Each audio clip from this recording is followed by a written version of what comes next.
All right, are you ready? Yeah, I'm ready. Going live in five, four, three.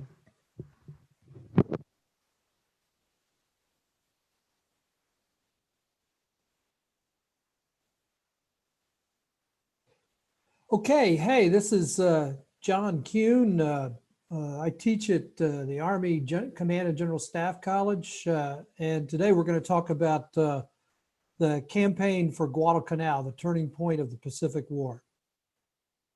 Um, the the first picture here is of Henderson Field, which is what the fighting was all about. So if you ever wondered why Guadalcanal, that landing strip there is all the answer you need. It was all about capturing, protecting, and using an airfield in the southern Solomon Islands. Now, if you don't know where the Solomons are, don't worry about that. We'll get to that in a bit, and I'll show you where it is on the big map. But just to kind of give you a heads up what we're going to do today with the campaign. It is a fast and furious campaign. We're talking about tens of thousands of people killed in this campaign. Sailors, soldiers, Marines, airmen, you name it, it was killed. Coast watchers, civilians. And the campaign itself lasted for nearly 7 months. So it was a very long campaign. It went from August of 1942 all the way to January of 1943. And it was the turning point of the war. At the beginning of the campaign, neither Japan nor the United States really had a lock on the initiative in the Pacific War. The initiative was up for grabs. The Battle of Midway hadn't been the turning point. It was just an opportunity for the United States to try to grab the initiative and take that initiative away from Japan. Up until this point in the war, the Japanese had really been calling the shots, and they had been setting the tempo of operations, and the Allies, including the United States, had to react. So, and it was filled with many, many battles at sea, in the air, and on land. It's probably the most joint campaign in history, to be honest, in terms of the numbers of battles in the air, on land, and at sea. They all, some of them were occurring simultaneously with each other, and so it's a really fast and furious thing. So let me get on with it. First thing I want to talk about is the nature of the Pacific War. This is the Pacific War is often regarded as a more brutal, merciless war than the war in Europe. Well, that would be true if we only talk about the war in Western Europe and Africa. It's not. I mean, to be fair, we have to include the Eastern Front, where 80% of the fighting between the Axis and the Allies took place, with the Red Army against the Axis coalition led by the Germans. So, but the war in the Pacific was brutal in nature. Part of it has to do with what some scholars, including me, have called fakey bushido, a manufactured form of the ancient Japanese warrior code of bushido. But it wasn't real bushido. Real bushido, you could surrender to your enemy. You didn't kill everybody you captured. You didn't go around treating your prisoners inhumanely. But manufactured or fakey bushido came about in modern Japan as sort of a ruthless cultural development inside the Japanese armed services after the Russo-Japanese War. And by the time we get to World War II in the Pacific, Japan's military culture had refined a way of making war that was every bit as ruthless and inhumane as the kind of warfare that we're going to find the Germans conducting, particularly in the Eastern Front, but really for most of the war, this really ruthless approach to warfare. The Japanese did not abide by the Geneva Conventions, and their treatment of civilians was particularly ruthless. It wasn't so much that they went around massacring like they did at the Nanjing, at the rape of Nanjing, which is one of the pictures that you're seeing here, but they would expropriate all the food for the army, and so millions of civilians will starve at the hands of the Japanese, mostly the Japanese army. during the war in the Pacific from 1941 to 1945, just because of this policy that the Japanese Army has of expropriating any food for the Japanese Army and then letting everybody else sort of fend for themselves. Also, of course, it'll get worse as the war goes on, as distribution networks, particularly shipping and railroads, are interrupted by the Allies. But so the war will only get ruthless as time goes by. Also, this idea that the Japanese don't take prisoners, which they actually did do early in the war, but by the end of the war, very few people were taking prisoners in the war. It extends to the Americans. The Americans reciprocated and established new cultural norms, so that by the end of the war, you get this kind of thing with the propaganda here, the highly racist propaganda, the famous girlfriend getting a skull from her Marine boyfriend.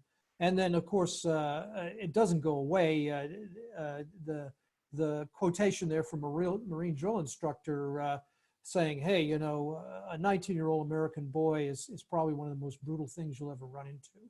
So adolescents, when freed from the bounds of society, can get pretty brutal and bloody. It doesn't matter whether they're Japanese, German, Russian, or American, or British for that matter. All right, well, there's the date line for Guadalcanal. It's a division-sized defense initially of an airfield. The whole purpose of it is to seize an airfield, to project power, and begin an offensive in the Southwest Pacific against the Japanese. I'll get a little bit more into that. This is a map showing the greatest extent of the Japanese expansion by 1942. And if you go to the bottom of the map, you'll see the Solomon Islands just under the O in ocean. And right there is Guadalcanal. That line goes right through Guadalcanal. So the Japanese are on the advance. And in the spring of 1942, they decide what they need to do is seize Port Moresby in New Guinea, which is hard to see on this map, but you'll see it in another map, as well as a seaplane base in the southern Solomon Islands at a place called Tulagi. Tulagi is an island just north of Guadalcanal. This operation, which leads to the famous Battle of the Coral Sea between Japanese carrier forces and American carrier forces, it's defeated, but the Japanese do manage to seize the seaplane base at Tulagi. And at that point, they make the decision to go ahead and build an airfield on Guadalcanal. At the same time, the Battle of Midway takes place. And here's the number of aircraft carriers in the Pacific after the Battle of Midway. As you can see, the Japanese still have something of an advantage in the number of aircraft carriers that they have in the Pacific. So the United States is still sort of on a defensive posture here. But that's when Admiral King enters the picture after the victory at Midway. Here's a map to kind of set the stage for us. Guadalcanal is in the lower, I don't know what you're looking at. If you're looking at it the way I am, it's in your lower right-hand corner. And what the Japanese decide to do is build a landing strip for bombers and fighters on Guadalcanal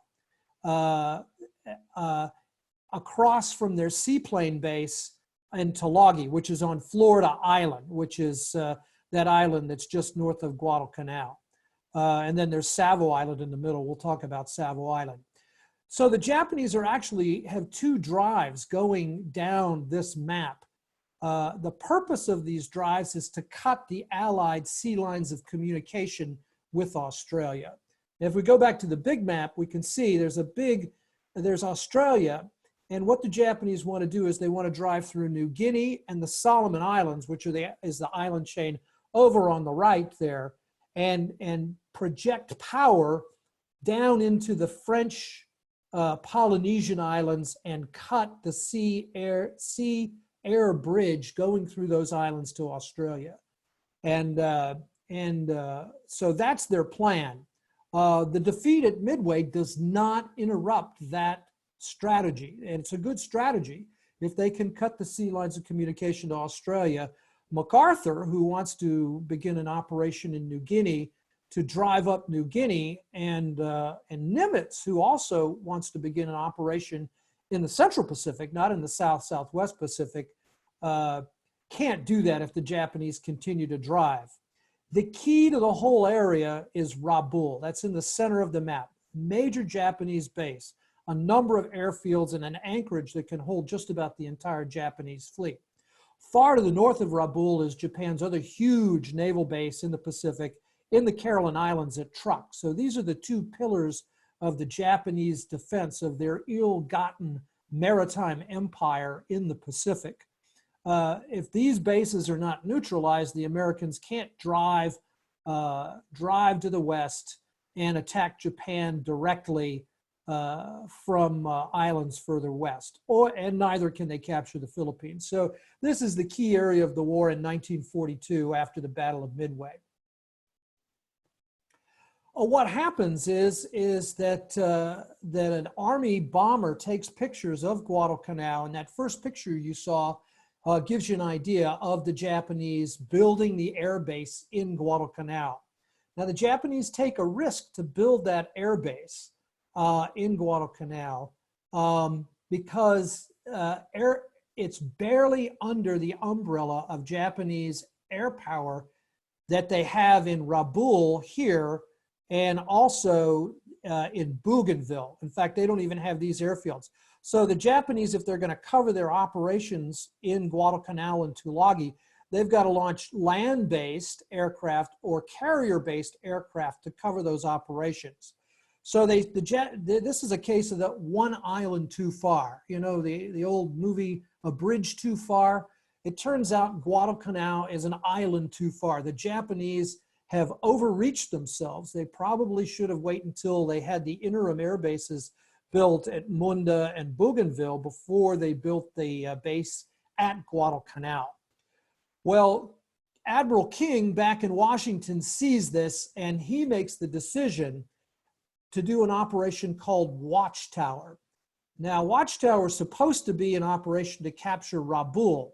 MacArthur says he wants to do it and that he can do it in about 2 weeks. King says he's crazy and that they need to take care of the Solomons first. And what ends up happening is the Joint Chiefs of Staff approve the operation only if the Navy does the operation without draining any forces from MacArthur or any forces that are going to be committed to Europe for the torch invasion of Africa later in 1942. King says he's got a Marine division and the ships and he can do it. And so the Navy's going to do this entirely initially with organic assets in the Guadalcanal. So that's why King is able to convince them. This will be the first true offensive operation of the Pacific War by the Americans, and it's a strategic decision made by King.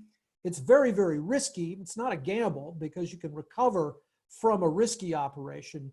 But if it doesn't succeed, it's probably going to lengthen the war in the Pacific longer than if you hadn't taken the risk in the first place. But King decides to risk the naval forces he has, including his precious carriers, and seize the island. The command and control for the Americans, or for the Allies and for the Japanese, is shown here. At the very top of the command structure is the Joint Chiefs of Staff. That's General Marshall, Admiral King, who you'll see in a second, and General George C. Marshall, with a very, very involved President Roosevelt approving King's gambit to take Guadalcanal. On the Allied side, Nimitz is the overall commander in the South Pacific Theater. So this operation will be under his command, but it butts right up against MacArthur's command, and so he'll coordinate some of his air operations with MacArthur. Under him is the actual theater commander in the South Pacific, Com So Pak, Vice Admiral Robert Gormley, and we'll have more on him later. And then underneath Gormley for the operation is going to be a Marine commander, General Vandegrift with the 1st Marine Division, an Army commander who's actually in command of most of the air, Ernest Harmon, General Ernest Harmon, who's an Army aviator, but eventually He'll be the Army component commander, if you will.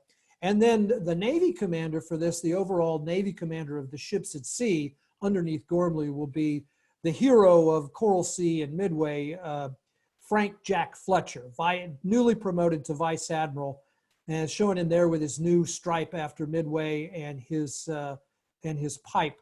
Nimitz had got him promoted to 3-star Admiral when King didn't want him promoted, but Nimitz said, hey, he just won this great naval battle. You need to promote him. Everybody thinks Spruance was the guy in command for the battle, but actually Fletcher was the overall commander at Midway and actually was in operational command when the bulk of the Japanese ships were sunk. On the Japanese side, the Emperor's in command, but there's divided command, just as in the US, there's divided command.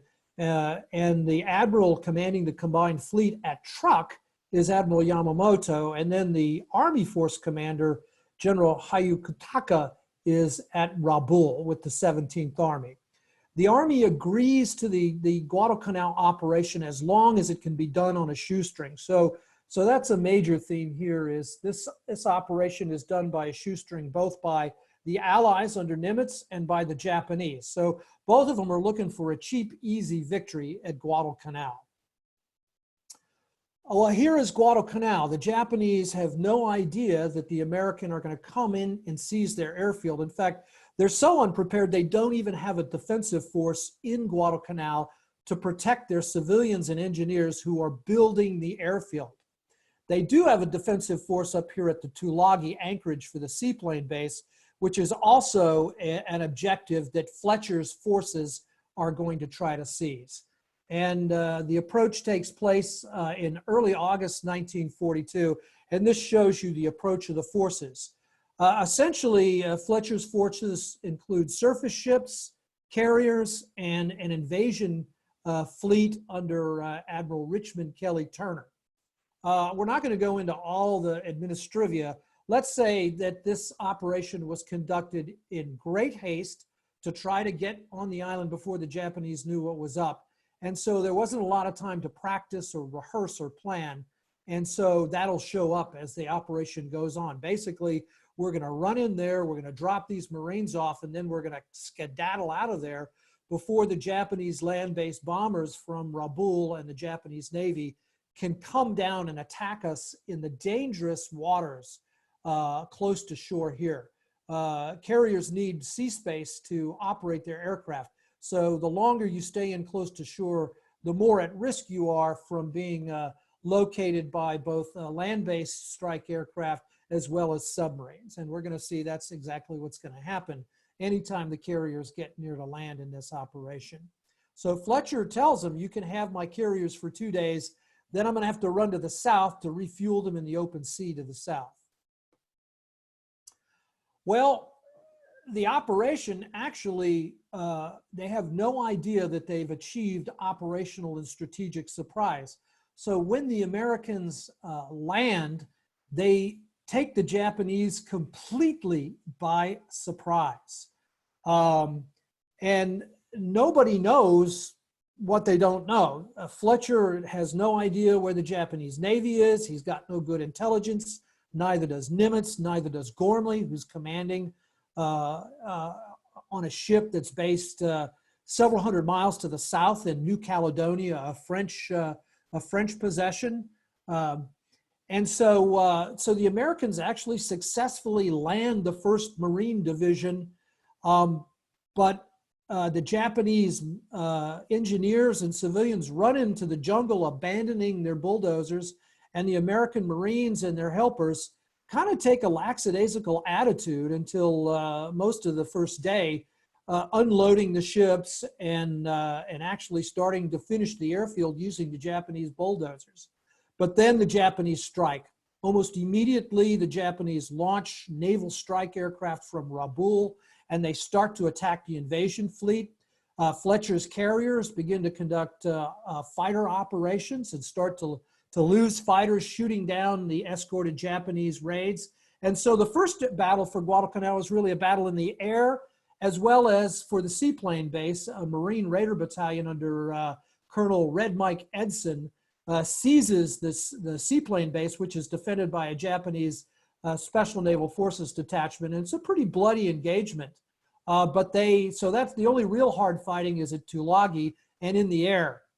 The Japanese then conduct their first major responses. The first one is a night attack by Admiral Mikawa with a cruiser force against the Americans' cruiser covering force at Savo Island. And it is a catastrophe. The Japanese are the masters of night fighting with surface ships. They catch the Americans completely by surprise, and they end up sinking 4 American cruisers that night before they skedaddle up the slot. By the time Fletcher gets word that the Japanese cruisers have struck, the Japanese cruisers are out of range of his carriers for a strike. Also, Fletcher has no idea whether or not the Japanese carriers are in the vicinity, and he knows that the Japanese land-based aircraft are attacking. So the Japanese get a counterattack that really damages the Allies. When these 4 heavy cruisers are sunk at the Battle of Savo Island, the landing force withdraws. They've offloaded all of the combat Marines, but they only offload about 50% of the logistics to support them. So now the Marines are ashore, but they don't have all their logistics, and Fletcher is withdrawing to the south to protect his carriers from what he thinks might be another counterattack the next day by Japanese aircraft carriers. In the meantime, the Japanese Navy lands the Ichiki Detachment. The Ichiki Detachment is a battalion from the Japanese Army that's been converted for naval use into a landing force, and they land at Guadalcanal to the east of the airfield around Koi Point here, and proceed towards the airfield. Now, the Japanese are so overconfident, they don't know that the Marines have landed a whole division. The Ichiki Detachment is a battalion plus. So this is like trying to play a football game with 1 player against a team with 12 players. And as shown, the Ichiki Detachment is annihilated by the Marines on the night of the 18th of August in the Battle of the Ailu, or the Battle of the Tenaru. And the Marines actually used tanks to help annihilate about 1,000 Japanese soldiers led by Ichiki, who does no reconnaissance. And so the first land battle is a huge victory for the Marines, and they annihilate this detachment. At this point, both the Americans and the Japanese realize this is not going to be a cheap, easy victory. And so they both start this desperate attempt to try to feed reinforcements into the island. The Americans to protect the airfield, and the Japanese to take the airfield back. This is Admiral King. He's the guy who should get credit for launching the operation, as hasty and as ill-prepared and on a shoestring as it was. And I think this quote captures it all, you know. Now, King knew what logistics was, so did Gormley, and so did others, but that really captures sort of the problems, because the Americans are going to find out that they can push supplies through in the daytime if Henderson Field is operating, because they'll have airplanes that can kind of command the local area around Guadalcanal, but at night the Japanese and their Navy will kind of control. So the battle is going to kind of go back and forth with the Japanese in control at night, and the Americans kind of sort of in control in the daytime as long as their airfield is operating. The airfield can operate fighters and bombers. Eventually, they won't be long-range bombers, but they'll be medium-range bombers. Many of them will be dive bombers and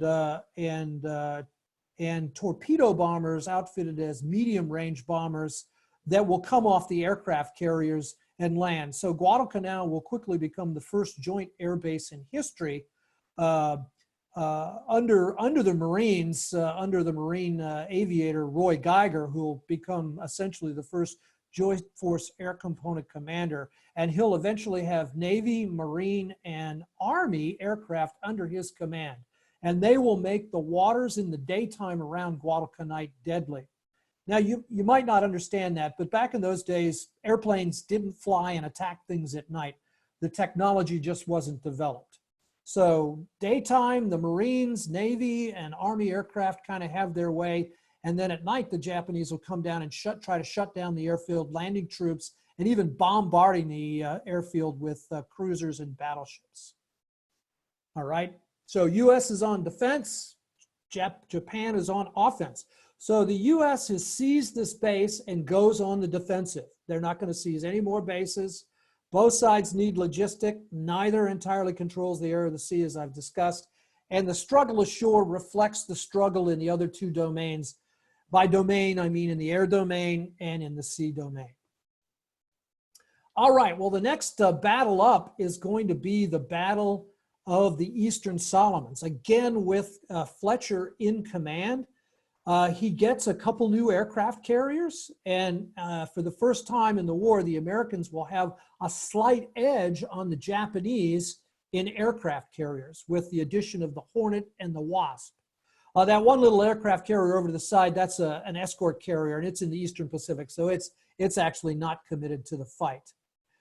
The Battle of the Eastern Solomons will take place on the 24th of August. The whole idea behind this is for the American carriers to cover a supply convoy into Guadalcanal. The Japanese will try to contest this, and they will push south with an escort carrier escorting some ships, and then what's left of their mobile striking force, the big aircraft carriers Shokaku and Zuikaku. The battle will turn out to be something of a draw, but the Japanese invasion convoy that's supposed to land more Japanese troops. Remember, the Japanese don't have any troops in Guadalcanal yet because the Americans annihilated them in the Battle of the Tenarú. So it's an operational victory for Fletcher. The Enterprise is badly damaged, so we lose an aircraft carrier due to damage. It'll go to be repaired, and we'll actually sink the Japanese light carrier Ryujo. The problem is the Japanese think they've won. The Americans know it was a hard-fought battle, so they fully expect the Japanese to come back. But just like in the Coral Sea, the Japanese thought they've won this battle. This is Frank Jack Fletcher's third carrier battle. He's not a carrier, he's not an aviator, he's a surface warfare guy.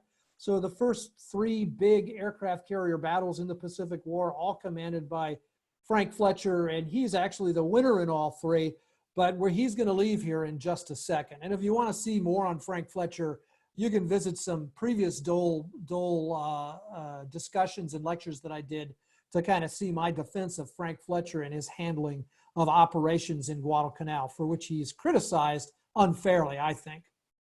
All right, well, let me go forward here and we'll come back. So Fletcher is on the Saratoga, that's his flagship, and the Americans lose, they've lost the Enterprise, and then they lose the Saratoga, which gets torpedoed in this area that's northeast of Guadalcanal. I'll bring up a map in a second to show you where it is. And the Saratoga gets torpedoed, and Fletcher gets wounded, and so Fletcher and the Saratoga have to go back to Pearl Harbor, both to be repaired. Although Fletcher initially doesn't think anything's wrong with him, and when he gets back to Pearl Harbor, they have him go on sick leave. Shortly after Fletcher leaves, another aircraft carrier is sunk by a Japanese submarine with a torpedo. So Fletcher's concerns about torpedoes and Japanese torpedoes from submarines is actually confirmed when we lose in pretty rapid succession, just before Fletcher leaves on the Saratoga and just after with the Wasp. Fortunately, most of the airplanes from these ships go to Guadalcanal and end up becoming part of the Guadalcanal Air Force, which goes by the code name Cactus. So Henderson Field's call sign will be Cactus, and the Air Force will become the Cactus Air Force. All right, so it's late August, and the commander of all of the land-based air forces in the Pacific is Senator John McCain's grandpa, John Slew McCain. one of the great heroes of naval aviation. He's what they call a Johnny-come-lately. He switches from being a surface admiral like Fletcher and goes to flight school, one of the oldest guys to ever go through, along with William Bill Halsey. And he sees that the Japanese are just feeding aircraft into these carrier and land-based air battles against Henderson Field. And he tells Admiral Nimitz that Cactus can become a sinkhole for enemy air power, I should say air power, sorry about that, and can be consolidated, expanded, and exploited to the enemy's moral hurt. So he's the first one to really see that Guadalcanal can be this attrition campaign that can actually destroy Japanese power in the South and Southwest Pacific. The Japanese managed to get about 6,000 troops on the island by mid-September, but again, they overestimate their abilities. That's Mike Edson there in the corner. And so they attack Guadalcanal again. And on a moonless night, Kawaguchi takes command, and he tries to attack the Americans and take the island in what they call a coup de main, or a main attack. General Kawaguchi is in command, and it's a bloody defeat. Now, his force isn't annihilated, but over 50% of the Japanese are killed, and many of the Japanese who survive will go on to starve later in the campaign. So by mid-September, the bloody war of attrition continues, and again, the Japanese are badly defeated on land, and that leads to some changes. Here's the Battle of Bloody Ridge. It's a really bloody fight. There's what it looks like. The two main areas of attack. And Edson the battle is named after Edson because the primary defense is by his guys. And sometimes Bloody Ridge is called Edson's Ridge. Well, at this point, we finally get another naval battle, a surface battle. The Japanese are continuing to run reinforcements into Guadalcanal at night. That's when they don't have to worry about the torpedo bombers, medium bombers, fighters, and dive bombers from Henderson Field attacking them. And Richmond Kelly Turner creates a surface force under Admiral Norman Scott. That's a picture of Admiral Scott. And they get code breaking that indicates the Japanese are going to try to run in reinforcements on the night of 11 October near Cape Esperance, which is on the northern part of Guadalcanal. Let me go back and kind of show you where that is from the previous map. Yeah, I don't have it there. Well, it's on the northern part of Guadalcanal. Scott goes in with his cruisers and destroyers, and it's a knife fight in the night. But this is the first time that the Americans actually give as good as they get. Unlike the Japanese, they won't do most of their damaging with torpedoes because the American torpedoes in the war at this point are badly malfunctioning and haven't been fixed yet. So Scott will use radar and gunfire, but it's the first time a Japanese surface force is defeated. And again, the Japanese reinforcements are prevented from getting in. So that Japanese buildup that the Japanese commanders are trying to get is just going too slowly. And at this rate, the Japanese will never get the combat power to capture Henderson. Of course, the problem for the Americans is, can they continue to get aviation gasoline in and supply their own troops, or are their troops going to starve? So it's this battle of who's going to starve first on the island. But the Marines' diet compared to the Japanese soldiers' diet is a diet of luxury, even though the Marines are considered to be on starvation rations. There's a popular history of the book called Starvation Island, and that really captures the dynamic here in this campaign. Well, the Japanese decide they've got to take the airfield out. So at the same time they try to capture the airfield with land forces, they bring in battleships at night. Two big Japanese battleships come screaming down the slot, which is the area between the Solomon Islands. The Solomons are a parallel level of islands, so there's this, they call it the slot, coming through the Solomons. And they pound the airfield, destroy some of the aircraft, destroy some of the aviation gasoline, and crater the airfield. So they actually take the airfield out of action. And then they bring heavy cruisers in on 2 more nights. And Henderson Airfield is out for the week. And the Marines, some of the Marines there can remember World War I, fighting in World War I and the artillery bombardments in World War I. And they said that this bombardment was worse than those German artillery bombardments in battles like at Belleau Wood and the Meuse-Argonne in World War I. So this is just a hellacious pounding that the Marines take. Also, the Army is starting to show up with forces as well. Now let me move this around so we can see this quotation. A Japanese staff officer, though, observes that we must be aware of the possibility that the struggle for Guadalcanal may develop into the decisive struggle between Japan and America. So not just Admiral McCain, but also the Japanese are beginning to recognize that this is probably the decisive struggle of the war in the Pacific. At the same time, Admiral Gormley is melting down in New Caledonia. He has an impacted tooth, which he hasn't had seen by a dentist. He locks himself in his cabin, in his stateroom, and he just kind of loses the bubble. He becomes a complete defeatist. And at the same time, he's trying to approve these operations that are taking away from the main effort at Guadalcanal to capture another island. And Turner and Nimitz are worried about him. And so the decision is made by King and by Nimitz to remove Gormley, that he's not equal to the task. And they decide, you know what we're going to do? We're going to appoint Bill Halsey, sometimes known as Bull Halsey, but his nickname with the sailors and the troops was Admiral Bill, and that's what he liked to go by. And so Vice Admiral William Halsey, the guy who commanded the Doolittle raid against the Japanese, is sent to take command. Now, Halsey's not the Navy commander. He's the Joint Force Commander. So he's in charge of all the Army, Navy, and Marines on the island. And he takes command. The first thing he does when he gets to New Caledonia is he tells the French that he's coming ashore whether they like it or not. Because remember, this is the Vichy French. So the Vichy French haven't really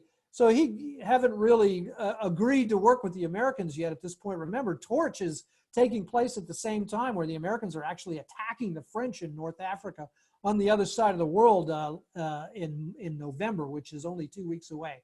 So Halsey takes charge, and he brings a whole new spirit to the enterprise. Desperate fighting. He's willing to sacrifice his carriers if he has to. Not that they haven't been sacrificed already. Remember, we've already lost 2 aircraft carriers since the operation began. Both damaged, none of them. One of them damaged, 2 of them damaged, and 1 of them sunk. So the Saratoga and the Enterprise have been damaged, and the Wasp sunk.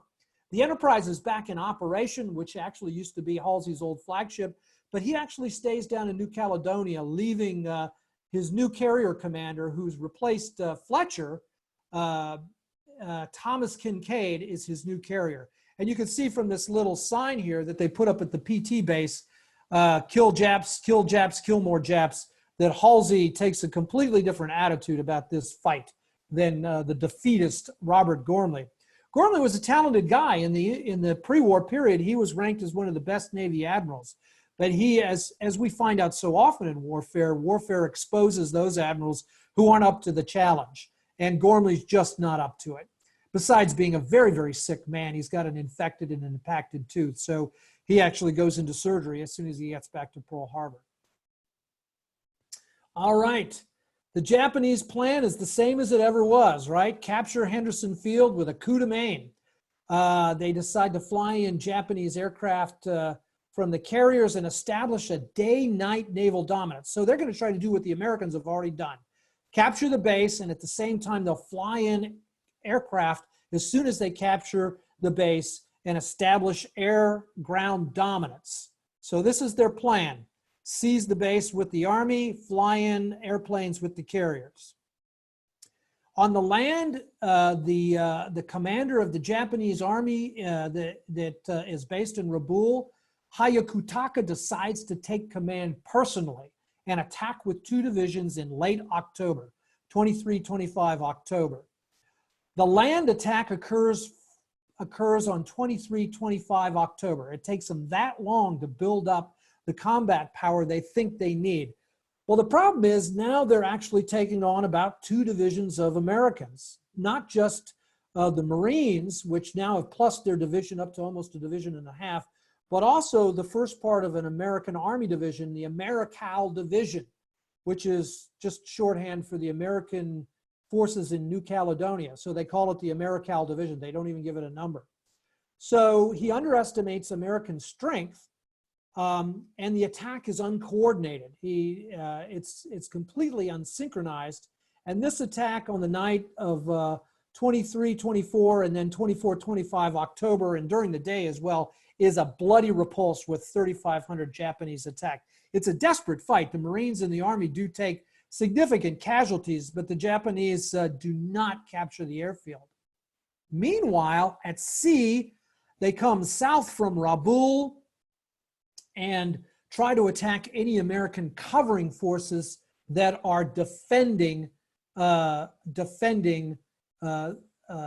to defend. Because remember, they want to fly their carrier aircraft off their 4 big aircraft carriers. They've got 2 new ones, Junyo and Hayo, Zuikaku and Shokaku, the veterans from Pearl Harbor and Coral Sea. And they have a new light carrier, the Zuiho. So they have 5 pretty good-sized aircraft carriers, and they're going up against 2 American aircraft carriers. That will lead to the Battle of the Eastern Solomons, which actually takes place after the land battle's already been decided. And it is a horrific fight. The end result is that, of course, the Japanese don't have an airfield to land their carrier aircraft at, but the Americans lose the Enterprise to damage, and the Hornet is sunk. The Hornet's air wing, though, flies to Guadalcanal, so the entire air wing of the Hornet goes to Guadalcanal, and some of the squadrons from the Enterprise go to Guadalcanal, while the Japanese have to return to Rabaul with their tail between their legs. The Zuikaku is damaged, and the Zuiho is damaged. So they get 2 aircraft carriers damaged, the Americans. So it's, again, it's kind of a Japanese tactical victory, but it's an operational defeat. But the Americans, as you'll notice, are now out of aircraft carriers. At this point, both sides kind of don't try to use their aircraft carriers. The Americans, because they don't have any. The Japanese, because they're worried about losing their aircraft carriers to the American Air Force, the Cactus Air Force on Henderson Field. So the Japanese go with the tried and true formula. They're going to go down the slot at night, and in a series of punishing naval battles from the night of 12 November through the morning of 15 November, the Japanese will try to pound the airfield and land additional troops to try to retake the airfield one more time with a corps-sized attack against the Marines and the Army. These end up becoming called the naval battles of Guadalcanal. Probably the best thing written on them out there, I got to take a little drink of water here, is a book by James Hornfisher called Neptune's Inferno. And that book really captures how hellacious these night battles are. The Americans find out the Japanese are going to do this, and they kind of do something funny. They change command. Halsey takes his chief of staff, a service admiral named Callahan, Admiral Callahan, and he puts Admiral Callahan in command, removing Scott. And Scott ends up kind of being in kind of a second string player in the battle, second in command, if you will, and Callahan in command. So most people agree now that removing Scott and putting Callahan in command is a mistake. Scott had all the experience from the Battle of Cape Esperance. He knows what his ships can do, and he's been studying how the Japanese operate. Nevertheless, the Americans drive in on the night of 12 and 13 to take on the Japanese battleships. They both take place at night, all right? This is sort of a summary of what happens. In the first night, it's just a free-for-all. The Americans open up too late. It's a confused battle. Both American admirals are killed. The Japanese lose a battleship and several destroyers. And the Japanese have to turn around. They don't bombard the airfield, but they come back for more the next night, all right? The next night, the Japanese come back. They run into another Navy admiral, Admiral Willis Lee, and he's got 2 new American battleships, the only battleships that Halsey has, and they go screaming into the battle and they destroy another Japanese ship. And then they damage some of the transports, and then they leave to avoid Japanese air attacks. And then the American Air Forces take off from Cactus as daylight comes, and they destroy the Japanese invasion fleet and savage their transports by the light of the day. So it's a clear Japanese defeat, but it's very, very bloody. Both sides lose a lot of ships, a lot of people are killed, but the Americans finally established that they are not to be taken for granted at night. Well, from this point on, the campaign is really over. The Japanese realize that they're not going to build up combat power, and they try one more attempt to build up combat power. The Americans try to challenge it, and the best Japanese admiral at fighting, Rear Admiral Tanaka Raizo, the commander of the so-called Tokyo Express, savages a U.S. Navy cruiser task force, sinks 1 cruiser, and then badly damages 3. In the corner is one of the badly damaged cruiser that gets its bow blown off. But this is sort of a hallmark of American, of one of the American advantages, which a Japanese cruiser gets its bow blown off, it sinks. The Americans manage, with damage control, one of their secret weapons, to save 3 of these badly damaged cruisers. So instead of having 4 cruisers sunk, they managed to save 4 of their cruisers and many of the crews. At the same time, Tanaka gets back and says, hey, I won this battle, but I didn't land the troops. And so he gets fired for winning a battle. This shows you the big picture. All of the ships sunk in what is called Iron Bottom Sound. All of the red ones are Japanese ships, both warships and transports. All of the blue ships are U.S. ships, mostly warships, a couple transports here and there. It kind of shows you what a horrific naval fight Guadalcanal was. Well, the Japanese realize by the end of 1942 that it's a losing campaign, that they need to cut their losses. So what they do is they decide to go ahead and withdraw their forces. At the same time, the Marines turn over command of the land forces to Lieutenant General Alexander Patch, who takes command of the Marines and now an Army division. And another Army division shows up, I think the 25th Division, either the 24th or the 25th. And they begin to advance against the Japanese. And then in the dead of night, in early January, the Japanese load, one of the few times in the war they do this, they load almost 7,000 of their troops and evacuate those troops up the slot to some islands further up the slot.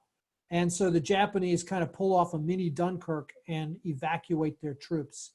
However, the losses are just stupendous. Here are the losses.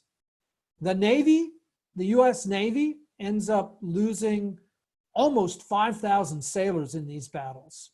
In the air, both for Marines and Army aviators and Navy aviators, about 440 airmen lose their lives. On the ground, almost 2,000, and these are dead, losses, dead and permanently missing. About 1,100 of those are Marines, okay? So the Navy loses almost 5 times as many sailors as the Marines lose, but for some reason we always think that the Marines are the ones who pay the big price at Guadalcanal. No, the U.S. Navy pays the big price at Guadalcanal. If you ever wonder why this is, the Navy doesn't count deaths due to burning and drowning on ships as combat losses at this point in the war. So if you only count combat losses, it's the Navy loses a couple hundred guys.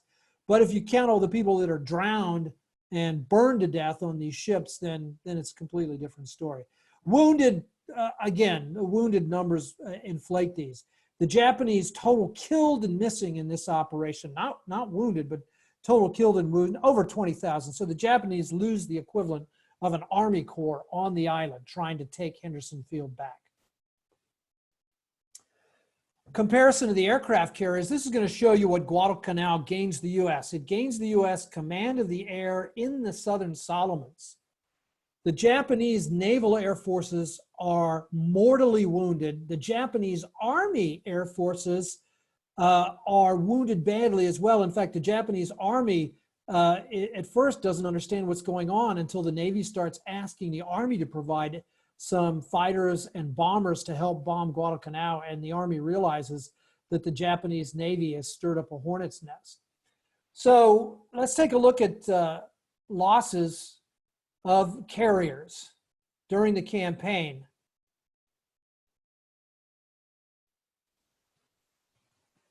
And there's Guadalcanal. The U.S. loses all these aircraft carriers to the point where they don't have any aircraft carriers. And then 1943 comes along, and look what happens with U.S. aircraft carrier compared to the Japanese. I mean, if the Japanese were going to win the war, they really had to win it before 1943.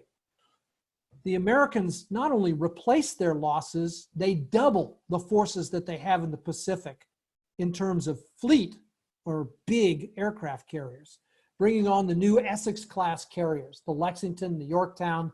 And these are all the new Lexington, the new Yorktown, Lexington #2, Yorktown #2, the Bunker Hill, the Intrepid, the Wasp, new Hornet. And they also bring on light carriers, which are bigger and better than the Japanese light carriers. In fact, some of the American light carriers have more airplanes than the Japanese fleet carriers. And then look over there all the way to the right, those are the escort carriers. So the Americans sort of win the battle of attrition by winning the campaign in Guadalcanal. And the Japanese, they're just not building any aircraft carriers in 1943. Look what happens in 1944. It's amazing. By the middle of 1944, the Americans have over 100 new aircraft carriers in the Pacific. The Japanese, meanwhile, can't build them fast enough. All right, let's go by on this slide. See where we are at the end here so we can ask questions. Sorry about the sounds there, guys. All right, so this is what happens with the Americans winning the campaign in Guadalcanal. They have firmly established a foothold in the South Pacific, and Guadalcanal develops into a major air base and a major logistics base. And then later in 1943, they'll launch a Central Pacific drive with aircraft carriers and amphibious ships. At the same time, they'll drive up the Solomon Islands. And at the same time, MacArthur launches his offensive operations in 1943 in New Guinea. And so the Japanese have to deal with 3 major offensives in 1943. And the Japanese empire begins to contract. Secret weapons for the Americans? Well, secret weapons are things like damage control, supply ships, bulldozers, expeditionary force matting or Marston matting, landing ship tanks that can roll forces ashore right onto unimproved beaches, underway fuel replenishment, 2 ships at a time, transport aircraft. Those are the secret weapons that will win the war in the Pacific and that contribute greatly, along with the sacrifices of the soldiers, sailors, airmen, and Marines who fought at Guadalcanal. Probably the best coda for this campaign are the words of Admiral Raiso, or let me use the Japanese approach, Vice Admiral Tanaka Raiso. While we stumbled along, the enemy grew wise. In other words, the Americans learned quicker.